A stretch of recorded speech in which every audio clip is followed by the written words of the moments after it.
Hugh Freeze getting some love as a recruiter. I'll take that.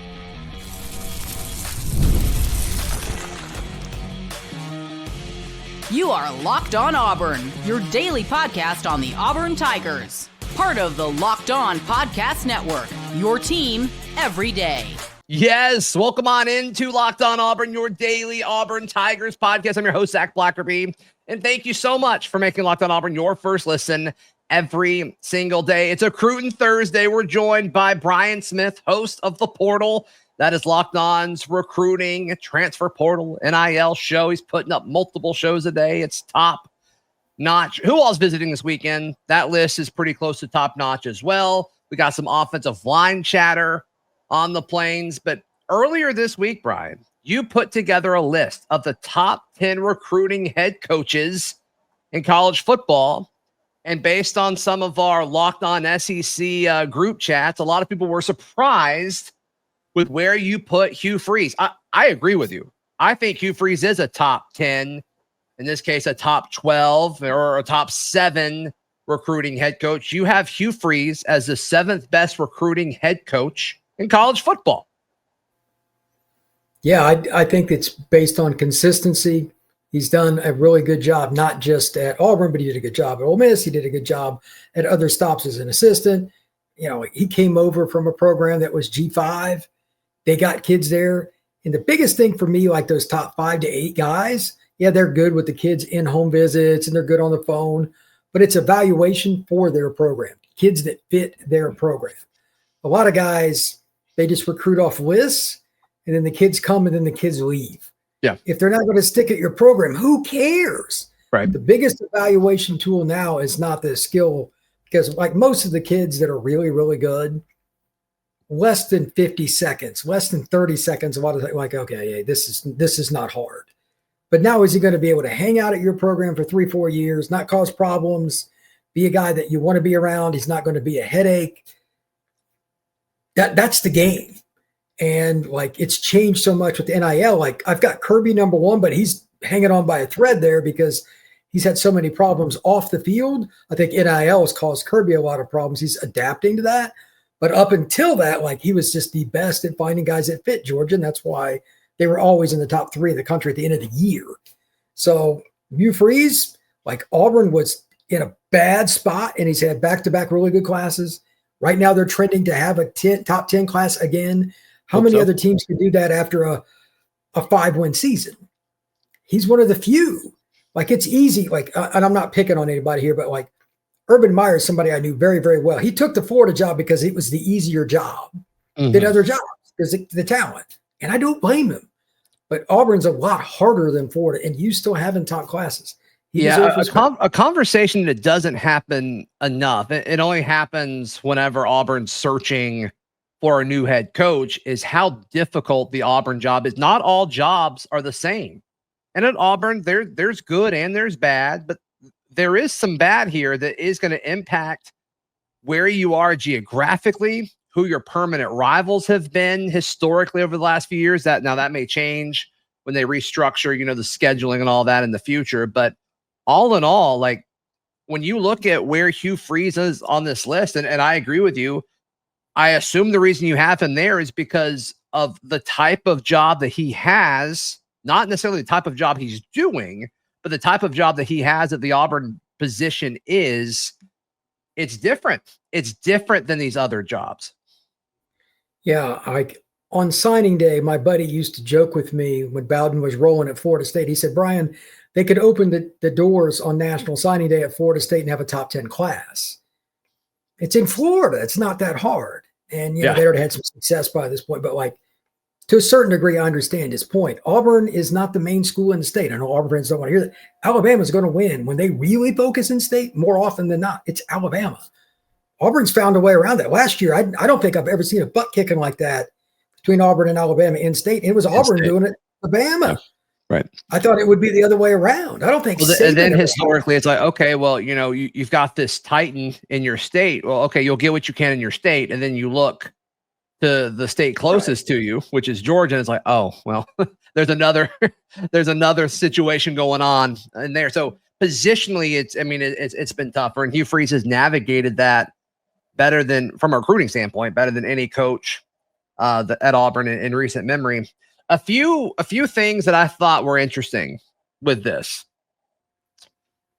Little surprised, no Kalen DeBoer. Little surprised, no Brian Kelly in your top 12.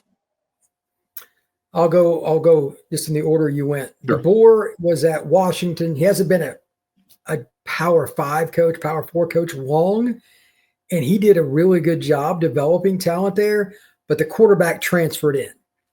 And I mean, he's about as good a quarterback whisperer as there is in our sport. Not taking that away. It's going to happen, but he didn't recruit that kid, so we'll see.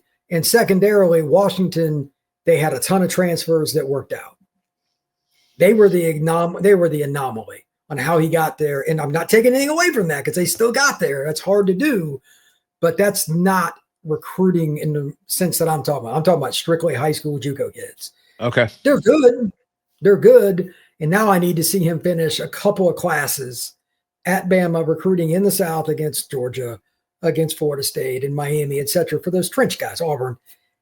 Last year, we were like, why aren't they recruiting more linemen and stuff from their local area? That's the one mistake I think they made. They still had a really good class, but they could do even better. If they do that this year, then you might see him. But I just think there's too much to prove because he hasn't been a major P4 coach for very long. Now, when you talk about Brian Kelly, he's the weirdest recruiter I've ever seen. When he's one-on-one with kids, he's great.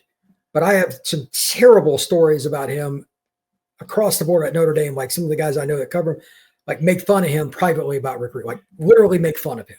Interesting. Just because he's awkward and authentic. What is it? Like up and down with communication, which is a cardinal sin. It's important. That is an absolute no. Okay. But when he's face to face with kids, he's good. Okay. It's weird. He just doesn't like it. I don't think he's a very good people person. My one interaction with him wasn't very good. I can tell you that. A lot of people don't like being around the guy. He's not a natural recruiter, but he's at LSU. A dead dog could recruit to LSU because 70% of your class can come from inside the state borders and you can have a top 5 class.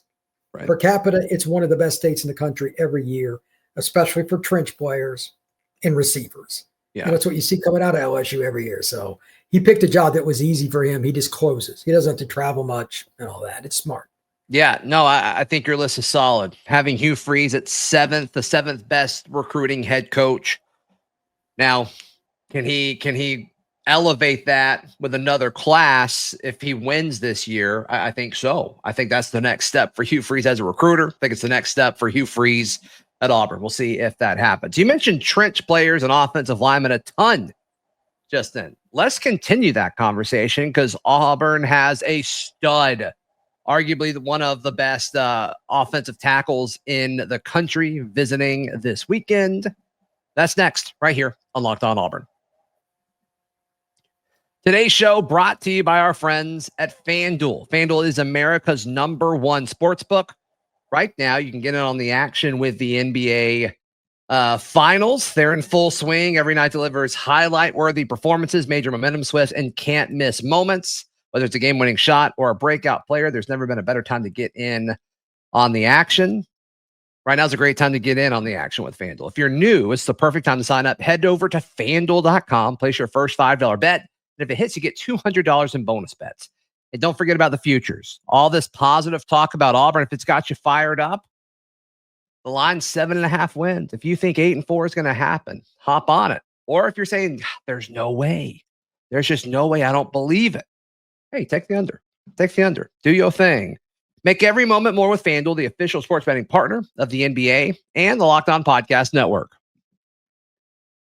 Brian Smith, host of The Portal, our guest. Thanks for making Locked On Auburn your first listen. Make The Portal your second listen right after you're done with today's episode. Brian will probably put up like 10 shows today, so go give him some love. He deserves it. As far as who's visiting this weekend, we'll touch on the entire list later, but you got to start with Emmanuel Iheanacho. We've talked about this guy before earlier in the offseason when he was visiting one of, if not the best offensive tackles in the country.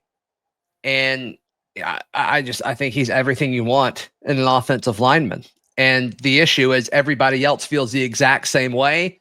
It seems like Oregon is the favorite to land him right now. He's who's gotten Oregon's gotten the most projections and crystal balls for him so far. Emmanuel is visiting Auburn, obviously, this weekend. He previously visited LSU and Texas A&M. After Auburn, he will officially visit Penn State, and then he'll wrap things up on June 20th, visiting Oregon. His scheduled announcement appears to be August 5th. So a lot of info there, Brian. What do we make of it? This recruitment has been wild. At one point, Georgia was a leader. They're not involved.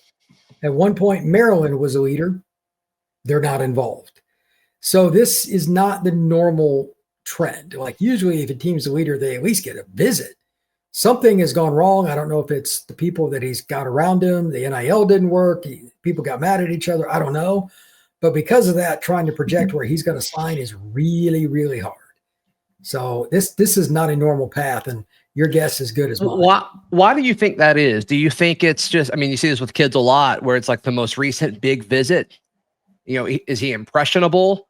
Is it NIL? I mean, there could be a lot of things that allow you to change your mind. What do you think it is with Emmanuel Iheanacho? I'm guessing it's the back office stuff with NIL, whether it's the people around him don't get along with those schools anymore. There was a disagreement. There was something that went wrong for them to go away. That's my guess. At one point, I mean, like Georgia was a leader and they're not involved anymore. They really need offensive tackles in this class. Those two things don't. Who doesn't, right? Like who doesn't need offensive tackles? Yeah, it's like him. Quarterback, anyway, you could say it's the biggest trending position in recruiting because they just don't go into the portal. So if you don't get them out of high school, you're in a war. Like as you know, Zach, you and I talk about this all the time. Yeah. Well, and there's so many guys that even when you get good ones out of high school, most of them, like it takes a while to get them ready, just physically. From making sure their body's prepared, but also like between the years and the footwork, like it just takes years to develop them. That's the whole like issue with all of this. And so once you develop them, you do whatever you can to keep them from entering the portal. That's a trend that we've seen, which is what Auburn getting Xavier Chaplin this offseason, like that, why it makes that such a big deal.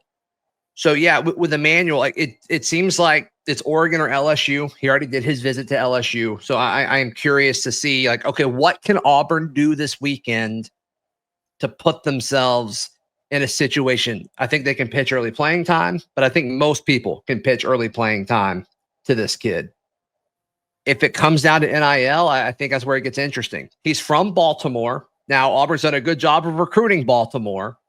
We've discussed that a ton, but it's not like he has some tie to Auburn, so that's to me is where it gets a little tricky.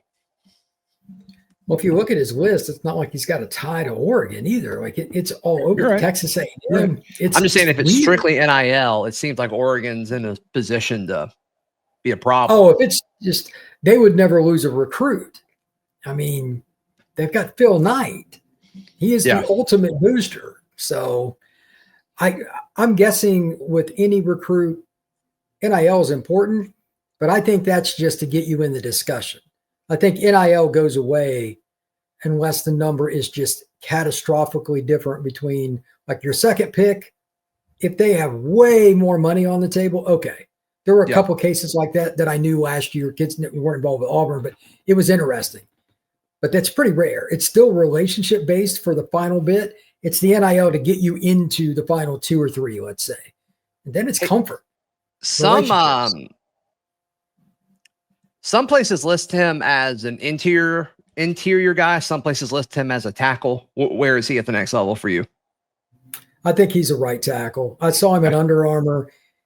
If you look at like when he walks up to you, besides being fearful for your life, he is a guy that is it's hard to put in perspective how big he really is. Okay. He's a nice guy, really smart, but it's insane.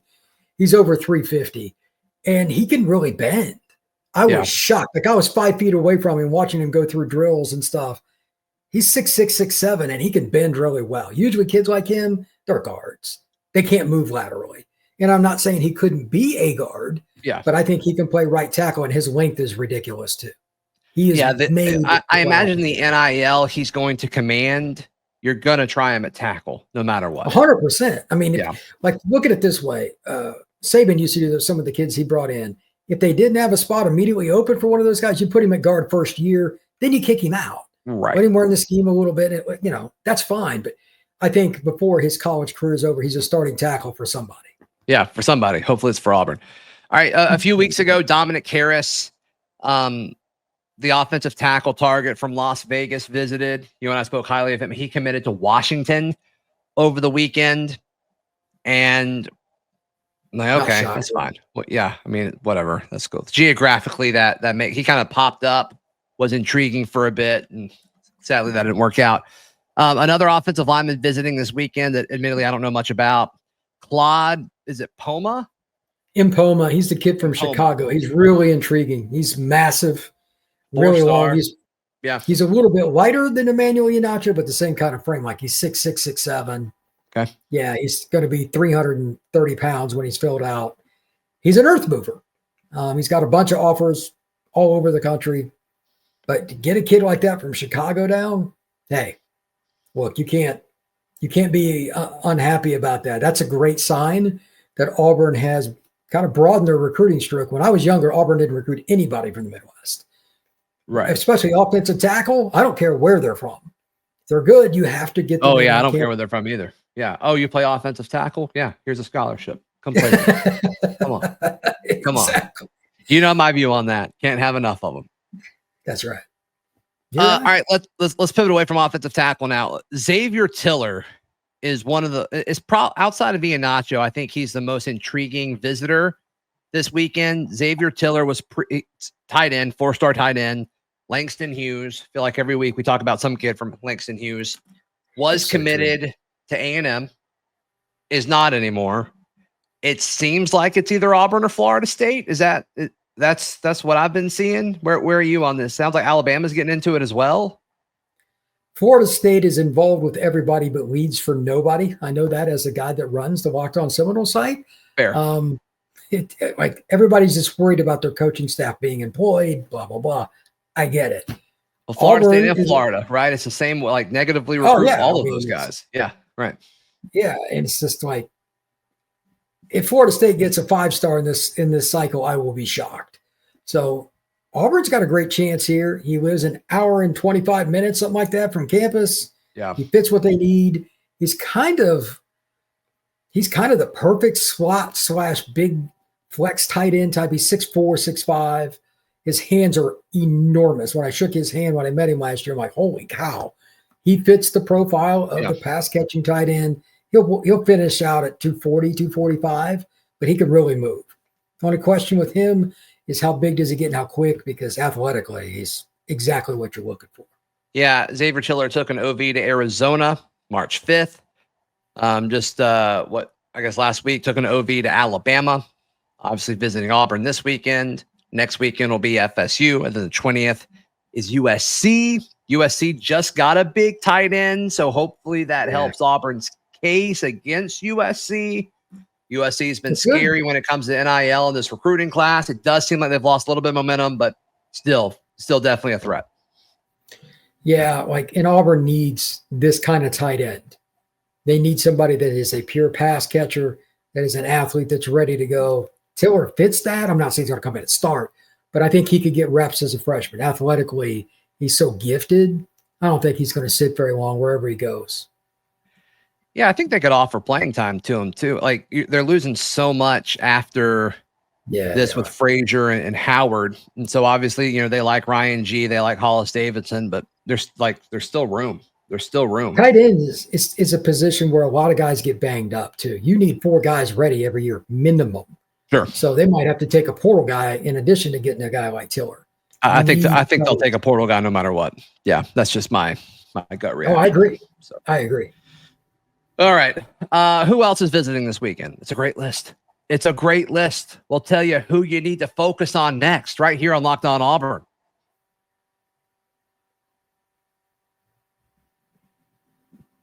All right, looking at the official visitors for the Auburn Tigers this weekend. Let's start with Nolan Wilson. Mississippi kid, 4-star defensive lineman. Seems like you can ask him to do different things on the defensive line. I don't think he's just a one-trick pony. He is this Auburn, Alabama? Who all is involved with Nolan Wilson from your vantage point? LSU, Bama, Auburn. I know A&M was at one point, but he's down in Ole Miss, Southwest. USC. It's like the same 5 schools. Everybody's taking the OVs of the same 5 schools. Yeah, it's not shocking. But when I met with him in New Orleans for the Under Armour event, like he open-endedly had like, I have no idea where I'm going. He was overwhelmed, but Auburn was one of the schools he mentioned then. And he's like, I'm just going to take my visits. We'll see what happens. Right. I heard Wilt Fong mention, hey, Bama, that's one of the schools. It doesn't mean anything, though, with a kid like that because he's had his eyes opened up. He hadn't traveled a lot, I don't think. Right. So he could be very impressionable. Not saying he'll commit this weekend, but it wouldn't shock me. Kids like that haven't seen everything, their recruitments can end very suddenly. So Auburn gets the next chance to do that, and you just don't find enough D linemen like him. A big-body kid that could be a 3-tech, but it could be a strong side end as well. He's 6'4", 250, 260, somewhere in that range. Yeah. Yeah. And a great guy, too. Really, really good personality, so he'd fit in well at Auburn. Yep. All right, that's Nolan Wilson. He's from Mississippi. Jace Matthews, wide receiver, another Mississippi kid. Auburn really, really likes him from what I've heard. 4-star. And he's, once again, taking OVs, Colorado, Ole Miss. He's done those already. Obviously, Auburn this weekend going to A&M and to LSU. Jace is the most, in my opinion, just like sheer athleticism, regardless of position. He's probably the most athletic player in the class of 26. He is freakazoid. He's the guy that could put his head on the rim. He could be a great athlete in track, basketball, football. It doesn't make any difference. Some of the catches he makes are just out of this world. You have a comp as far as like type of receiver Jace Matthews is? Oh, wow. Like his vertical's got to be dang near 45 inches. He might be a better athlete than Deuce. Like Deuce just gushes about him. Deuce is the one that told me about him a couple of months ago. Okay. And I'd seen his name, but then I went and like dug into his film. It's like, holy cow, he's my number 3 receiver nationally. And he's still raw. Like he's not even a purified route runner yet. He just makes guys look dumb. I really don't know. Maybe the guy that plays for the Bengals. He's your 3rd receiver? Really? Nationally? Yeah.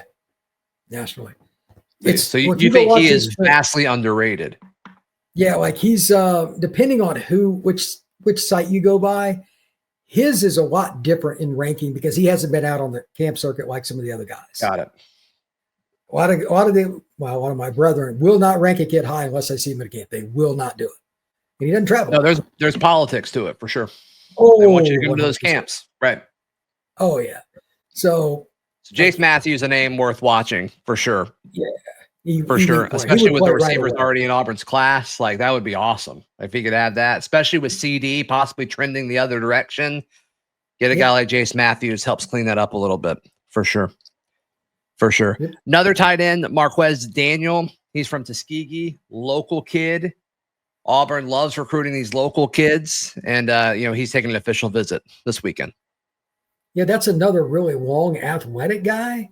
Yeah. Like I think he's a big receiver. I don't know how much he's going to weigh. He's thin, but flex tight end, receiver, whatever. He's going to go get the ball. He's 6'4", 6'5", very lanky. I remember seeing him last year at an Auburn game.